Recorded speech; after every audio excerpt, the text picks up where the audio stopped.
Hello, my name is Adriana Teodoro-Dier. I am an intuitive tarot card reader, and I've got a message for the air signs. This is for Gemini, Aquarius, and Libra. Sorry, can't forget Libra. So if you're a subscriber to my channel, you know that I change my format sometimes, and I'm changing it again. So we're back to the air, water, fire, earth readings, and I'm doing the setup a little bit differently. We're going to look at your environment, we're going to look at your opportunity for growth, and then we're going to look at a general message to kind of pull everything together. So I feel like this reading, this setup is going to give you the opportunity to have a bit more control and free will, and to really use the information to enhance your life rather than ones that are so predictive. It's not that I don't think predictive is a good thing. It is, but it doesn't make sense in these kind of general readings where I'm talking to more than one person and also 3 different signs. So that's what I'm trying to do. I want to make this channel as helpful and meaningful to you as I can. So your feedback is really important to me as well. All right, let's get started. So the environment around you this week, we've got the Page of Swords. Now this card has to do with incubating ideas, really thinking something through. So you have a little glimmer of something, but you're trying to figure out how to implement it. Now this is also your element, air, swords, thought. You love to be lost in your thought and plans and thinking and trying different things, but all in your mind. Now the rest of the cards for this spread are all about relationships and the emotions, and sometimes for air signs, particularly some in general, some specific ones, it's difficult to want to go to the emotions because air signs tend to have a more detached view of them, you know, like someone's crying and you're just like, huh, I observe there are tears rolling down their cheeks. You know, it's not a first instinct to want to go and hug them. And that's not true for all of you, but it's the idea that detachment tends to be the way that we go through our emotions. Now, the problem with that is that it is keeping some of you from really engaging fully in a relationship with a trusted person. And this is something that you need to consider this week.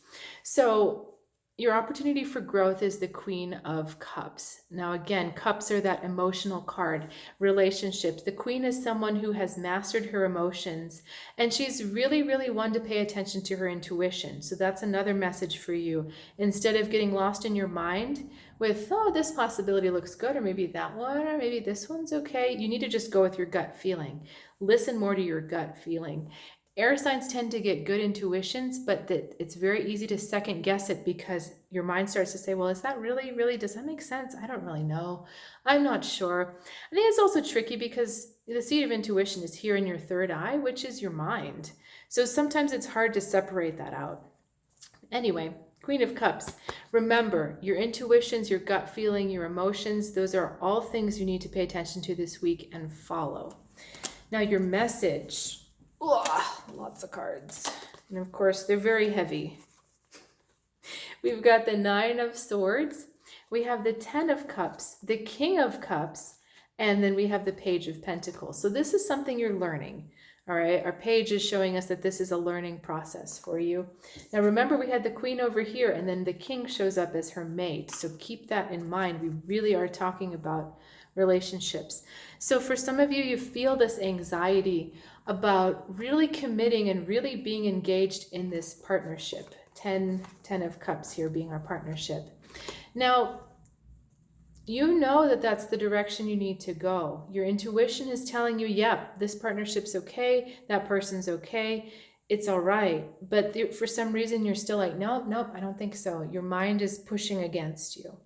And really behind this card of 10 of Cups, this lovely 10 of Cups card talking about contentment and bliss and wholeness. And you see how mutually, it's more than mutual beneficial. There's a mutuality about this card.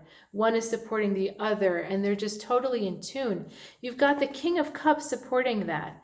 And the King of Cups is a deep, trustworthy person who really understands how to listen to other people and understands their point of view. And in some senses, you're being challenged to become that King of Cups, somebody who listens deeply to people, not just to what they say, but how they feel. And to pull information also from their emotions and from their intuitions, not just the words that they say. Okay, so this is something that you're learning how to do, and it's going to help you show up more whole in this partnership rather than caught up in your mind, in these circles and these fears that just aren't allowing you to act because you're so scared to move and your heart is scared to kind of get involved and get out there. But that's exactly the message for you this week, is to follow that sea of emotions, follow that heart. I'm not saying get melodramatic and cry at everything, but I'm saying don't shut this off. This is what we like to shut off because we love to be up here. Don't shut this off. Follow this, follow that gut feeling, and understand that you're learning how to show up as a trustworthy, really receptive, listening, and nurturing kind of person in a relationship.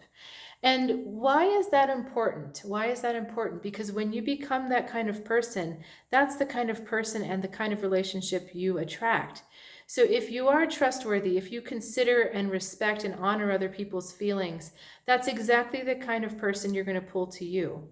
Or if that person is already in your life, you're going to encourage them to bring those qualities to the table rather than the myriad of other stuff they could bring that is so detrimental to relationships: judgment, criticism, competition, all that junk. So when you change and when you learn how to be that pillar of emotional strength, in that you listen more than you talk and you receive more than you judge, then you start to bring those elements out of the people around you, and then every relationship changes. So that was a really nice message. Hope this was helpful to you. Please subscribe if you haven't already. And again, because I've changed formats yet again, it is helpful for me to hear your feedback. So I'd appreciate you taking a couple seconds to write a comment. If you are curious about a one-on-one tarot reading, just check out my website. I do have some availability, although I'm only reading a couple days per week. So I'd encourage you to sign up if you do have some questions or areas that you'd like to clarify. So I will see you next time. Have an excellent week.